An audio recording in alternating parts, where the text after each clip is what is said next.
Baik, terima kasih Bapak Rizal Mustari. Saudara sekalian, saya ingin menyampaikan informasi resmi tentang rencana kick-off atau dimulainya implementasi rekomendasi tim penyelesaian non-yudisial pelanggaran HAM berat di masa lalu yang akan dilakukan di Aceh oleh Presiden pada tanggal 27 Juni tahun 2023. Alasan dilakukannya kick-off PPH ini,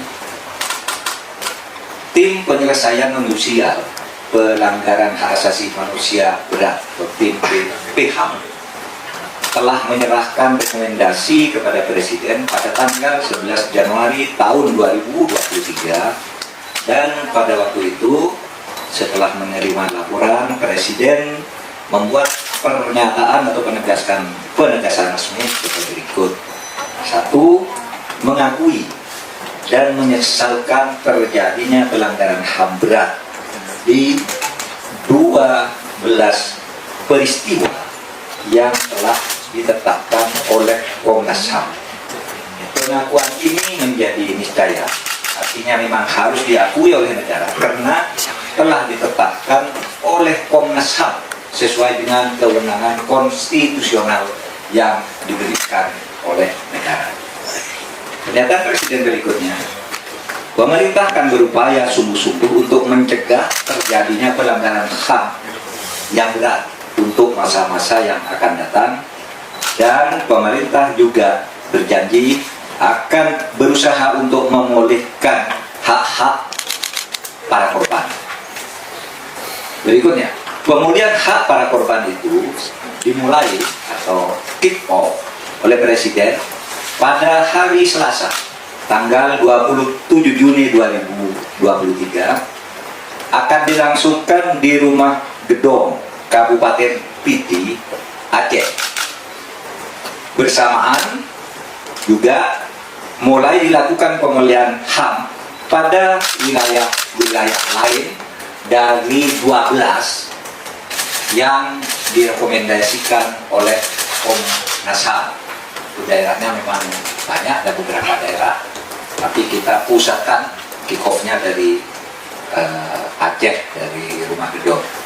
Kemudian juga akan dilakukan kick-off untuk pemulihan hak para korban dan keluarga korban yang ada di luar negeri.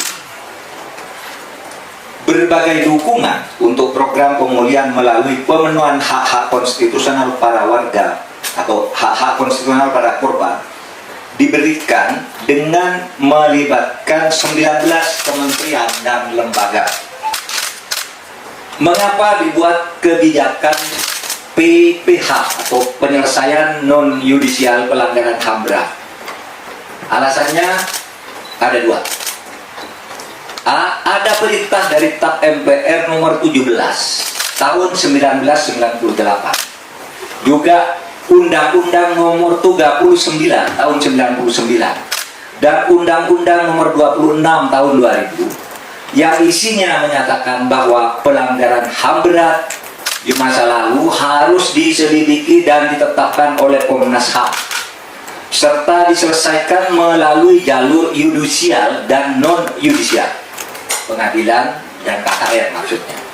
Penyelesaian melalui dua jalur tersebut gagal atau belum bisa dituntaskan untuk dilaksanakan karena ada persoalan teknis yuridis dalam hukum acara pidana, yaitu pembuktian dan seluruh prosedurnya, dan ada hambatan politis dalam pembentukan KKR.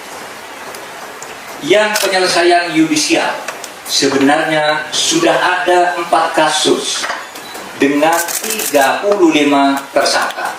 4 kasus yang ditetapkan oleh Komnas HAM dengan 35 tersangka, semuanya bebas.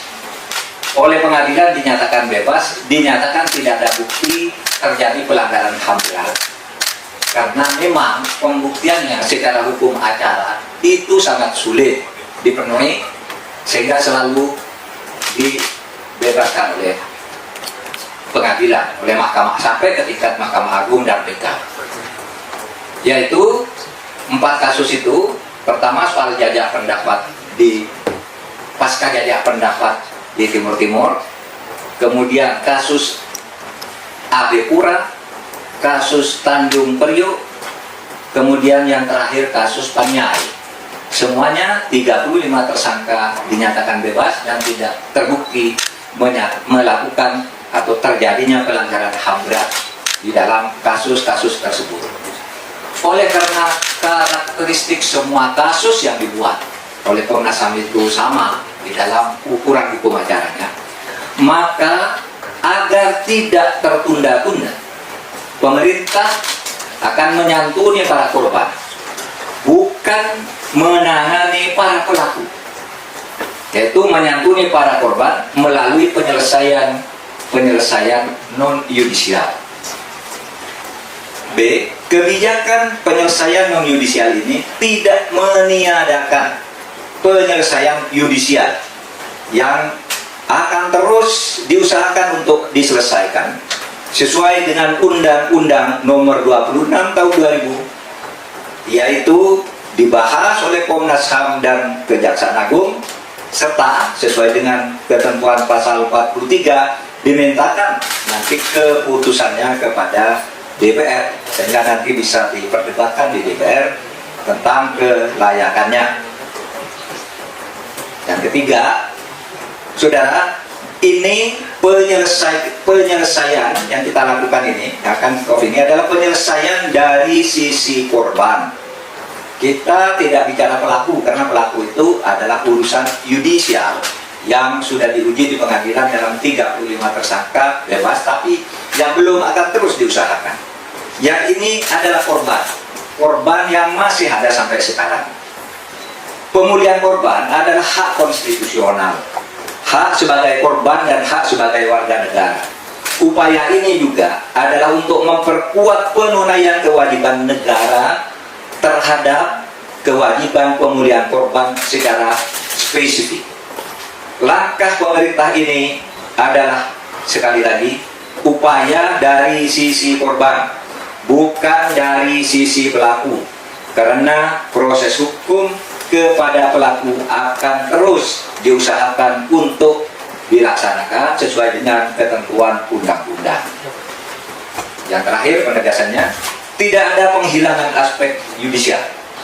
Proses hukum kepada pelaku tetap berjalan sesuai dengan ketentuan undang-undang, baik undang-undang HAM maupun undang-undang hukum acara dalam proses pembuktian. Penyelesaian non yudisial pelanggaran HAM berat masa lalu ini, saudara, tidak, sekali lagi saya tegaskan, tidak meniadakan penyelesaian HAM berat lewat jalur yudisial. Semua pelanggaran HAM berat tetap bisa diproses lewat jalur hukum atau pengadilan HAM ad hoc. Jadi pengadilan HAM itu ada dua. Satu, pengadilan HAM ad hoc, yaitu pelanggaran HAM berat yang terjadi sebelum tahun 2000, sebelum keluarnya Undang-Undang Nomor 26. Kalau yang terjadi sesudah itu adalah pengadilan HAM biasa. Kita sudah punya pengadilan HAM. Dengan catatan, pengadilan untuk pelanggaran HAM berat masa lalu yang terjadi sebelum tahun 2000 harus melalui pembicaraan dan persetujuan DPR terlebih dulu. Terima kasih. Saya kembalikan ke Pak Nisa.